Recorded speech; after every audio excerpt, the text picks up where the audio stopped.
Thanks for tuning in to My Valley, His Victory, hosted by me, Mackenzie Smith, where I interview Christians who love the outdoors and have walked through valleys in their lives. In a world of highlight reels and surface-level relationships, we all have faced hardships. I believe our experiences can be encouraging to others if we have the courage to be vulnerable. 2 Corinthians 1 says, "The Father of compassion and the God of all comfort, who comforts us in all our troubles, so that we can comfort those in any trouble with the comfort we ourselves receive from God." My goal is to inspire you to come to the Creator through His creation and connect you with Christians who have been through similar experiences. I pray that this podcast encourages you if you are in a valley and pushes you to share how God has turned your past valley into His victory. If you enjoy these episodes, please take a moment to leave a review on your favorite podcast platform and follow this podcast on Instagram. If these episodes have been impactful for you, or you know someone that would benefit from one of these episodes, please feel free to share it with a friend. Your support means the world to me. Thanks so much for being here. On today's episode of My Valley, His Victory, we have Natalie Ogbourne. She is known to some as a girl who went to Yellowstone and never really came back, a former park employee and longtime return visitor. She's been helping Yellowstone visitors plan their time in the park since 1987. Natalie is a lifelong Iowa resident with a long-standing fear of cows. She is a writer, teacher, and former theater director. She has exactly one athletic bone in her body. It divides her time between hiking and downhill skiing. Natalie and her husband enjoy heading into the wilderness of all kinds together and with their grown kids. She also just released a book called Waking Up in the Wilderness, A Yellowstone Journey. Thanks so much for being with us today, Natalie. Hi, Kinsey. Thank you so much for having me. I've been looking forward to it. Yes, absolutely. So why don't you go ahead and just tell our listeners a little bit about yourself and who you are? All right. Well, I am married to an adventurous engineer, and we have 3 kids. They're all out of the house. And so 2 of them are married. So we've gained a couple of extra through that. We, as a family and me personally, we all love the outdoors, but I have called myself over the years a reluctant hiker because it took me decades to come to a love of hiking, even though I started young, and an avid indoors woman because I struggled to get past all the things that I should do and could do in the house to actually make it outside. And even though I have lived in Iowa my whole life, I ended up writing a book not about the place that I live, but a place that feels like home, and that's Yellowstone. Yeah. So talk to us, share a little bit about how you got connected to Yellowstone. And I think it said that you worked there. So talk to us a little bit about that.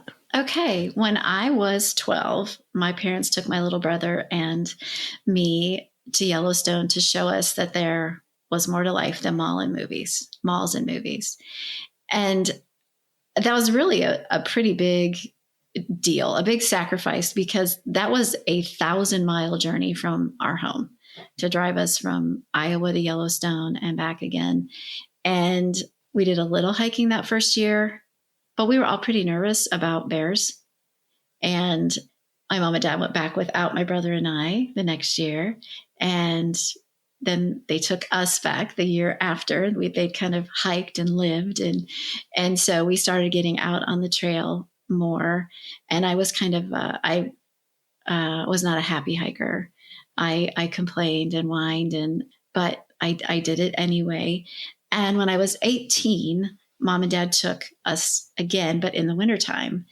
And part of that time we spent snowmobiling.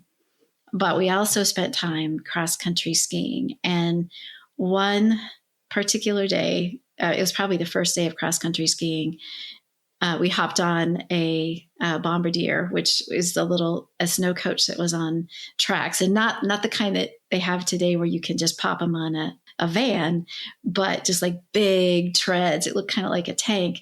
And it drove us out into a wilderness that I did not recognize because it was all white, and dropped my family and I off at a trailhead. And they were not coming back for us.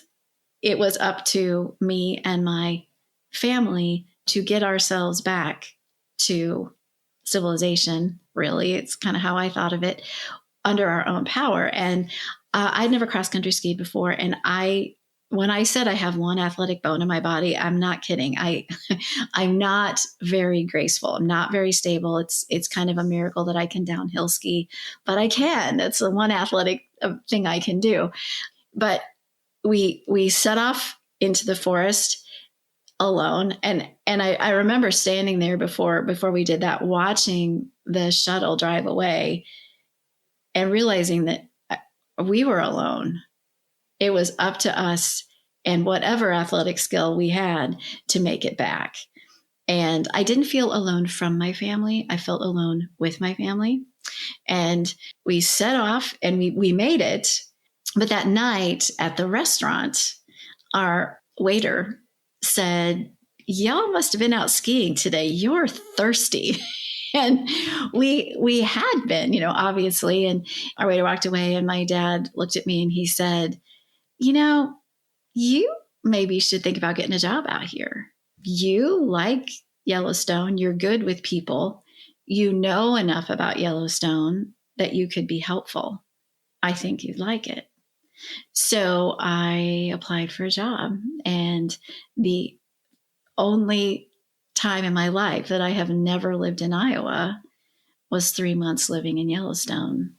And what was your job there? What did you do there? Well, I applied. You have to apply for 3 positions in 3 different locations. And I wanted to be at the Old Faithful Inn, and I wanted to work in the gift shop. And when I got my contract back, it was for housekeeping at Lake Lodge, which I'd never even heard of. But they were in Yellowstone. Lake Lodge is in Yellowstone. Housekeeping was in Yellowstone. So I took it, even though I didn't really want to be in visitors' rooms alone. I wanted to be talking to them. But I took the job, and Mom and Dad and my brother left on the night of my high school graduation. They drove me out to Yellowstone. I showed up at the employment center, handed over my contract, and the lady went, And she started, digging through this really huge binder. And she said, "Oh, that's what I thought. And she looked at me, she said, "Lake Lodge for housekeeping is full. We overhire because a lot of people don't show up." And I'm young. I'm not very experienced with the world. And I'm thinking, well, we've driven an awfully long way for, for me to face this miscalculation on your part. What does this mean for me? And so this gal goes further into her big office. She's like deep among these rows of filing cabinets. And then she came back and she's digging through her binder again. And she said, "Well, if you would be willing to take 10 cents an hour less, you could work at Old Faithful in the gift shop." Oh. And I was like, okay, first of all, at that time, 10 cents an hour less, it was minimum wage. So it was $4 a week that I was going to be, quote, giving up to have my first choice. And I just remember thinking, this is not a miscalculation. This is a miracle. And so that's what I did. And that's kind of my exciting story of really a gift God gave to me to give me what I wanted when he didn't have to. Yeah, that's so fun that you went regardless of what your job was going to be, and yet you still ended up with the same job that you originally wanted, your first choice. How cool. And that's such a funny story. It's like, little did she know, that was your first choice. And she's like, "You could do it, but for 10 cents less an hour." You're like, "Sign me up." That's right. Right now. Like, I don't care. I'll do it. Oh, how fun. So what is your favorite thing about Yellowstone? Oh, that is a tough question. A lot of people in Yellowstone are kind of specialists. Maybe they're really into the geysers, or they're really into wolf watching, or different things like that. And my family of origin and my husband and we do a little bit of everything.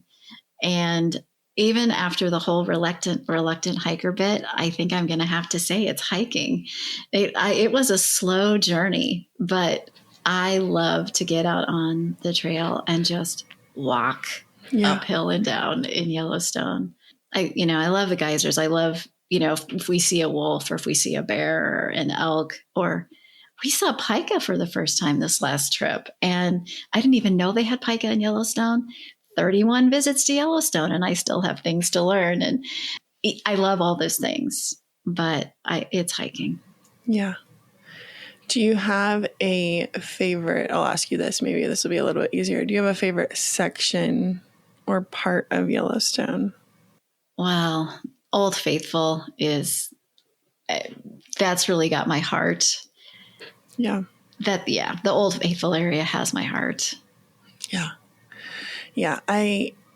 It's so not my personality, but I always think that it is so special. And, I'm going to use the word envy, but I envy people that have such a draw to a certain place that they just go and learn, so much about it. And they just can totally know so much about one area. I'm like, I've been there. Let's go see something else, kind of person. But I definitely can understand. And I have parts of me who are like, man, how cool would it be to know a lot about a place or an area instead of just, going one time and consuming or, learning what you can on that one trip, but then, going to somewhere else. And so I think it's really cool that you have gone 31 times to a place and just been overtaken by it. I think that's really special. So can you share with us about, I know you said you love hiking, you do a little bit of skiing, spent a lot of time in Yellowstone. Can you talk to us about how being in the outdoors and maybe being specifically at Yellowstone plays a role in your relationship with Christ? I can. I have come to really I just have a sense that what's true on the trail is true in life. The Bible is so full of illusions and imagery related to walking by faith. And there is not a lot of difference between walking and hiking. And like the first time that I was out on the trail and in the snow with my family, and I felt alone. You feel alone in life. There's a strong connection there. And so when I am out on the trail and I'm facing terrain I don't like, things I don't necessarily want to do, something beautiful, it draws me back to the reality of life. And I start to understand a little bit more about walking by faith. I start to see my own concerns of my life and how there's not that much difference between dealing with those things out on the trail and dealing with them in life. And if I'm not trusting God out on the trail, I'm certainly not trusting Him in my life. And if I want to walk by faith, I need to take the lessons that He's teaching me. And it's not long before I get into the park or I get out on the trail and I start noticing correlations between hiking in the wilderness and walking by faith. If I'm not taking those lessons back into my daily life, that's on me. God's pretty clear in the Bible that one of creation's purposes is to tell us about who He is to show us His character. And His character is the same out in creation as it is in my life. Yeah. No, I think that's so good. I think that I couldn't have said that any better. I think that is so true. And there is so much for us to learn and pay attention to and experience through being in the outdoors. And they only teach us more about God and about our walk with God. So thank you for sharing that. Can you share a story with us about a way in which God has revealed Himself to you or maybe spoken to you through the outdoors? Yeah. My husband and I were planning a trip to Yellowstone, and he was going to go fly fishing, and I was going to spend a day alone at the inn, which I love. It's kind of like reliving an old life. Well, as the trip got close, Jamie said, do you want to go on a backcountry fly fishing trip with me? Well, no, I didn't actually want to go on a backcountry fly fishing trip with him. I wanted to go to the inn, but I said yes. And I said yes, really believing that I wasn't going to catch any fish. I don't really like fishing. I figure the fish in Yellowstone are too smart for someone like me to catch. because they've been caught a time or two. It's all catch and release there. But I said yes. We showed up at the fly shop, and you have to have shoes. You can't wear your own shoes. You have to, at that time, you had to wear felt bottomed wading boots so you didn't slip on the rocks. You can't actually wear felt bottom boots anymore because of invasive aquatic species. But at that time, we needed to have those. So the guy looks at my feet and he says, "Do you have any thicker socks?" Well, no. If I had thicker socks, I would have been wearing them, So Jamie had played hockey, and he knows a lot of tying tricks. So when the guy came out with boots that were like two sizes too big for my feet, Jamie's using all of his tricks to cinch these boots down on my feet. And he made a lot of progress, but they were still too big. So we go out, we get out on the trail, and I start hiking in these boots that are way too big. And I've got these blisters, and I'm unhappy, and I didn't want to be there in the first place. And I am really hacked off at this guide because he's not giving me what I need. And, he's leading us along, and my husband's got carrying the stuff. I'm kind of far from the guide because I'm slow. And at some point I ended up close to him, and I said, "You must know this area pretty well, because the trail has disappeared." And he said, "Yeah, when you get out this far, the trail's pretty faint. But I know where I'm going." And I was like, well, that particular thing had never occurred to me. I was already really unhappy, but I figured he knew where he was going. And so we ended up at the top of a cliff, and the guy disappears. And he says, "This is where it starts to get dicey." And I'm thinking, "Mister, it got dicey as soon as we entered your store." And he said, "Anything you might want to hold on to is either a rose or a raspberry. And if you're not a gardening person, which I'm not, but grandparents were, those have thorns. And so anything that we would have been tempted to hold on to was useless to us and would have hurt us." So we go down this cliff, and like bruised, bleeding, a mess when we get to the bottom of this thing. And my husband fell first. That was so nice. He's very stable, and I'm very not. But it was just, I fell too, but he fell first. And that was just, helped my bruised ego a little bit. So we get out and we spend the day fishing. And I learned to fish, and I caught 3 fish. And it was lovely. And the guide was so happy for me. He's like, "You did it. You did it. You caught a fish in Yellowstone. Millions of people have never caught a fish in Yellowstone." He was so happy for me. And we spent this day, it was so lovely. And when it came time for our day to be done, we didn't go back out the way we came in. And so I had to turn, and I had to walk through the water in these boots that had been just like a menace all the way to the spot. Well, then when I had them in water, my feet kind of actually floated around in the boots, and it made it very, very difficult to walk. And my husband's carrying the stuff, and I'm walking next to the guide, hoping I don't fall down. And up ahead, there's a stretch of very smooth water. It's deep. And so the guide reaches out his hand to take mine. And I'm like, I don't want to do this. But I swallowed what was left of my pride and took the guy's hand, and we were walking. And then up ahead, it got even deeper.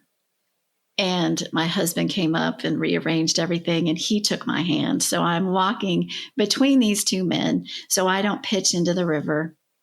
And as soon as we got through this place, the guy drops my hand and runs up ahead. And I was like, what's he doing now? And he walked forward, and he stopped, and he reached out his hand like ahead of us to direct our attention to something around the corner. And we rounded the corner, and there was this wide, rapid, stair step kind of waterfall. And the sun was sparkling off of it. It looked like something from a Disney movie, like diamonds just rolling down this waterfall. And it was breathtaking. And he said, I call it Stair Step Falls. And he was really shy, like a little kid, like he'd made it himself, And, we stood and we watched it for a long time.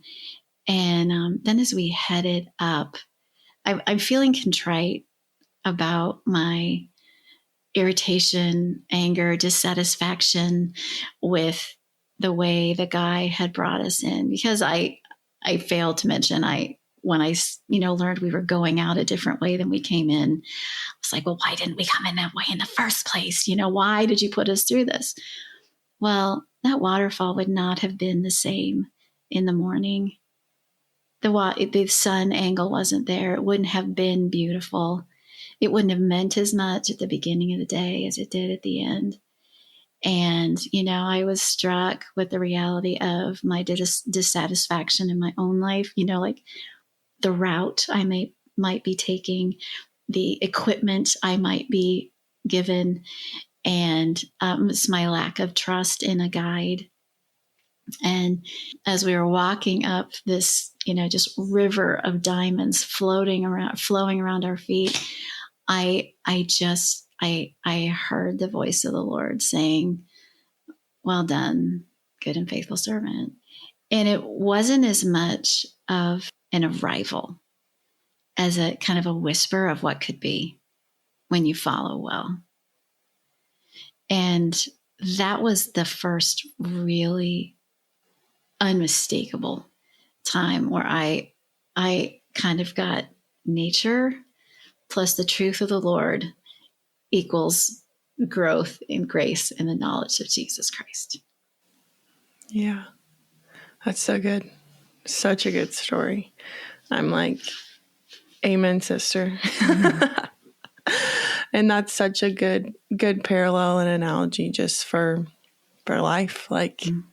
We're going to fall. We're going to get bruised. Mm-hmm. It's going to not always be a solid path. We're not going to maybe see the trail, but we just have to follow what God mm-hmm. has told us and trust in that. Yeah. So good. So I know that you get to go to Yellowstone often, or you have been to Yellowstone often, but I also know that you live in a kind of small town Iowa, mm-hmm. which some people would say is not a just beautifully majestic place like Yellowstone. So can you share a piece of advice with our listeners on how to connect with God in creation through everyday life, being in a place that's not just, this super magical national park? Yeah. Yeah. I will say that it is more of an effort, and it's an effort that you have to put forth. I think Iowa is beautiful and lovely. However, it does not have the opportunities. The farmers are not saying, please come walk through my fields. And it's the opportunities just are not there. I live between a 4-lane highway and kind of a fields and forest. And I think where I live is really pretty, but my road is flat and it's not very motivating. The trails around here, they're pretty enough. They're a mile long. They're not very motivating. So I can very much feel that pain. And it is something that you just kind of have to find your spot, find your thing. I have a daughter who used to walk in circles in the yard. She needed the outdoors, and that's how she got it. So whether it's a park or a state park or a patch of green grass that your workplace provides, just getting out there again and again, we tend to see what we look for. And if we look for beauty, we will find it. If we look for the presence of the Lord, we will find it. It's the getting there part that's hard, and it's on us, but just keep going and keep looking for your spot. Yeah. So much wisdom in that. We will see what we look for. Amen. You're dropping wisdom bomb after wisdom bomb here. Okay, so switching gears a little bit into the title of this podcast, My Valley, His Victory. Would love for you to share a valley or a season of wilderness that you experienced and just what God taught you or prepared you for in that season. I think God has prepared me in incremental ways through experiences that I've had outdoors in Yellowstone. One of the things I've come to understand is that we build spiritual muscle when we use spiritual muscle, just like with our bodies. And, I talked early on about that first time of feeling alone in the wilderness with my family and just feeling the weight of the wilderness. And that wasn't the only time. That was the first time. And over the years, there have been more, and the stakes have kind of become increasingly higher as I have experienced that sense of being alone. When my parents actually drove off and left me in Yellowstone, knowing not a soul, when I was at work and I ended up waiting on royalty from another country, and I was in over my head with what I was being asked to explain, and no one came to my rescue.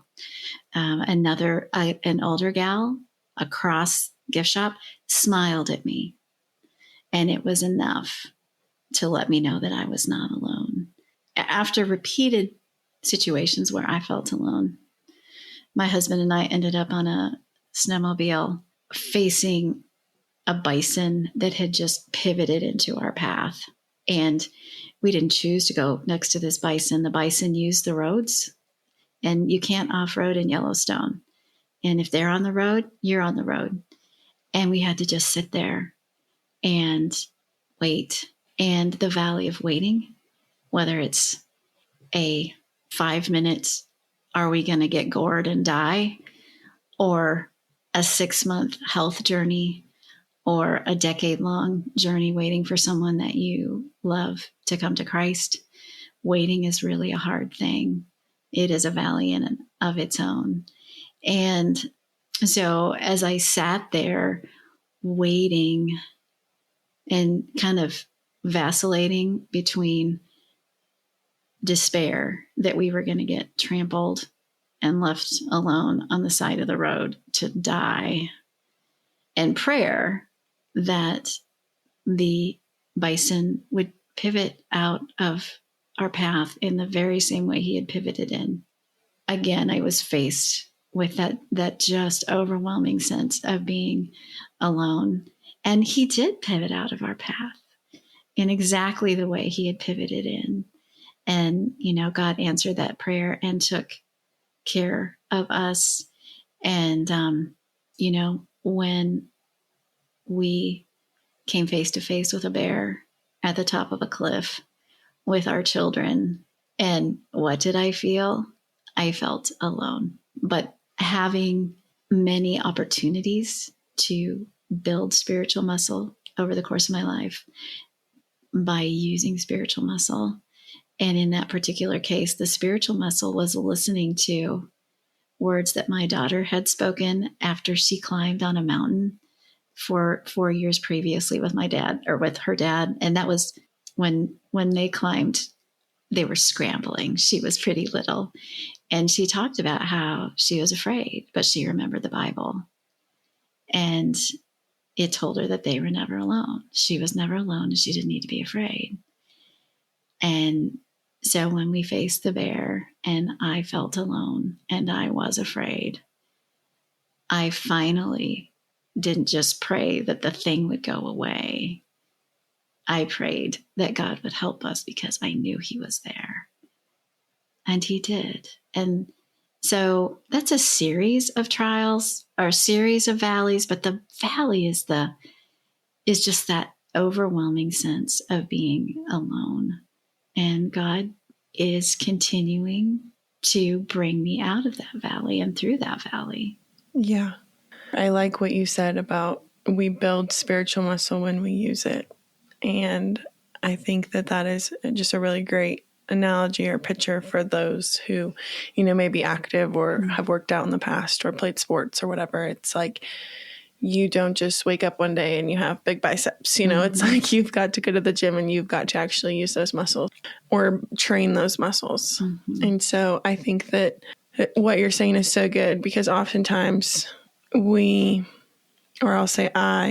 can do something because I know that I should, but not because that's the way that I've trained, if that makes sense. Yes, I do. And like you're saying, your response or your prayers change in moments when you aren't just saying, hey, God, take this situation from me. Because I don't want to say that's the easy thing to do, but that reflects, I think, partially part of our spiritual journey is it's like, yes, take it. But, on the other side of that, if you don't, there's also something on that side as well.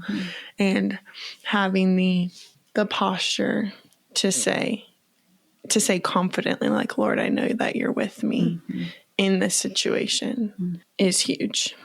So talking about building spiritual muscle, what are some ways in which people can develop or train spiritual muscles from your experience?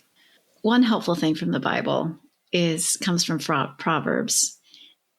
It's Proverbs 4:26. Ponder the path of your feet, then all your ways will be sure.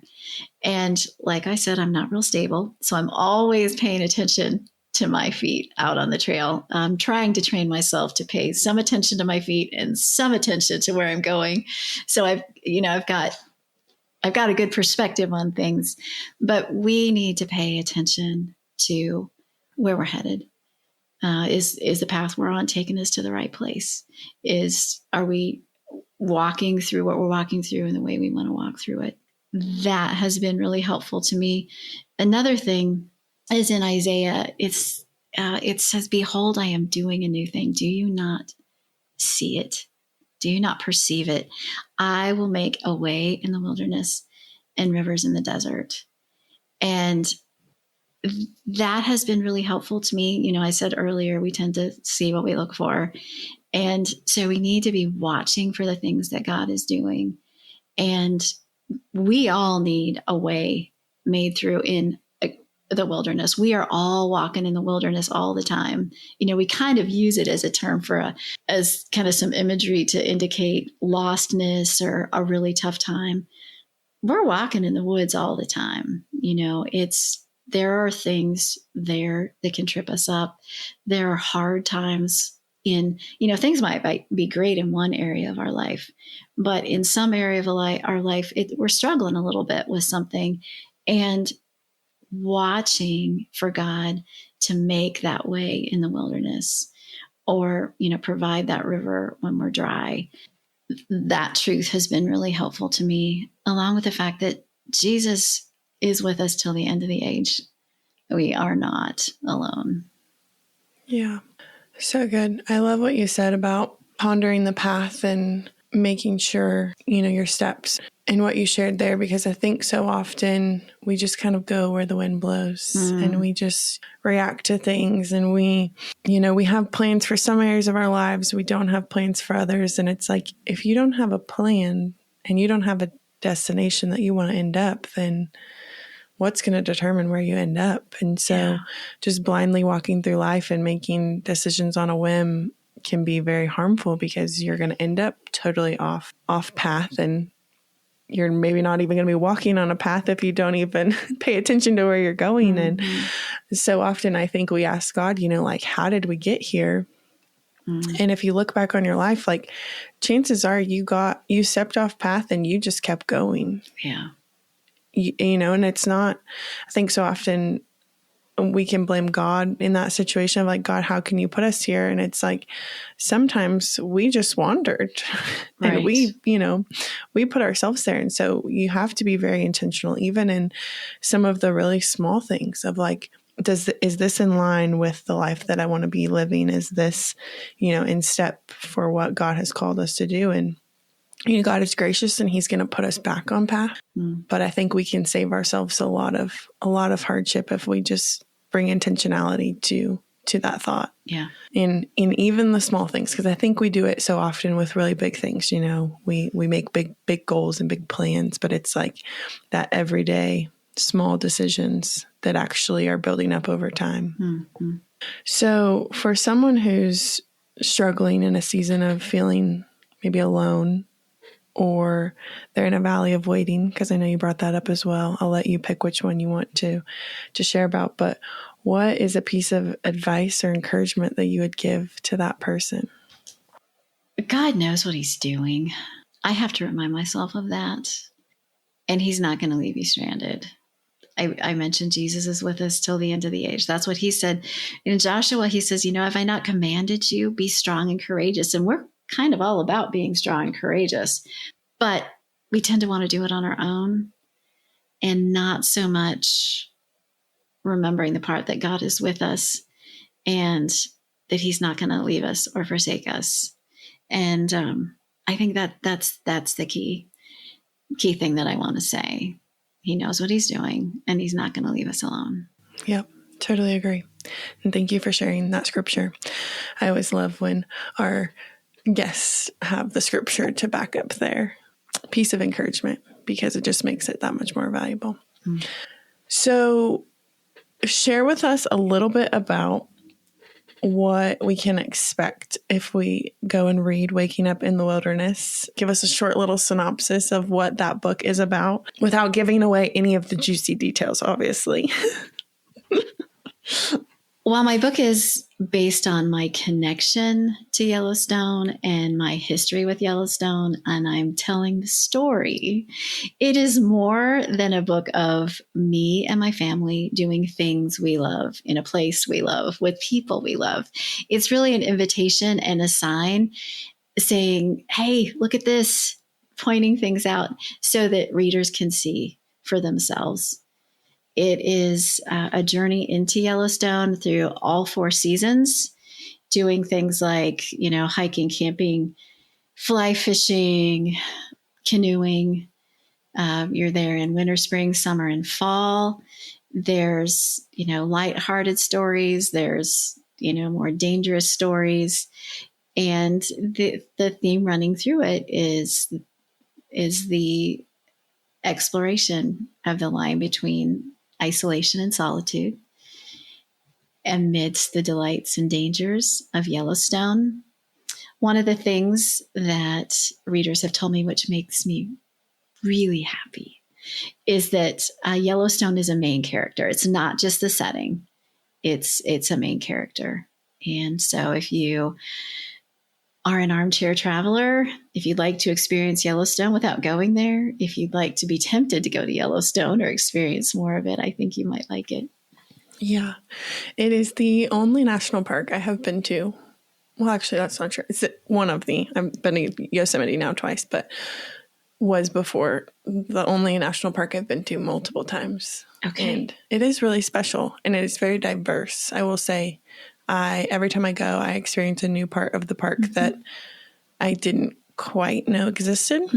And I will say my favorite part of Yellowstone is the buffaloes or the bison.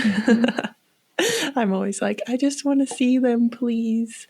I love the bison for some reason. You'll learn more about them in the book as well. Did you know Yellowstone's bison helped save the nation's bison from extinction? I did not know that. Yeah. What a fun fact. Oh, well, awesome. You guys go check out the book. Natalie, will you share with us where listeners can find more about you, more about your book? Yes. I have a website, natalieogbourne.com, and I have Yellowstone information and encouragement for navigating life by faith. You can find me on Instagram at Natalie_Ogbourne. Same thing. Encouragement for navigating life by faith and Yellowstone information. My book right now can be found on Amazon. Awesome. Well, we will make sure to put all those links in the podcast description as well so that listeners can find those there. But I just want to say thank you so much for being here. Thank you so much for sharing your story and for hopefully helping listeners make the connection between life outdoors and life with God, because there is such a parallel there. And I love what you said at the very, very beginning. What's true on the trail is true in life. And I just hope that everyone starts to experience that for themselves. So thank you again for sharing. Thank you so much for having me. It's been really fun to talk to you. Thanks so much for listening to this week's episode of My Valley, His Victory. If you or someone you know are interested in being on this podcast, please email myvalleyhisvictory@gmail.com.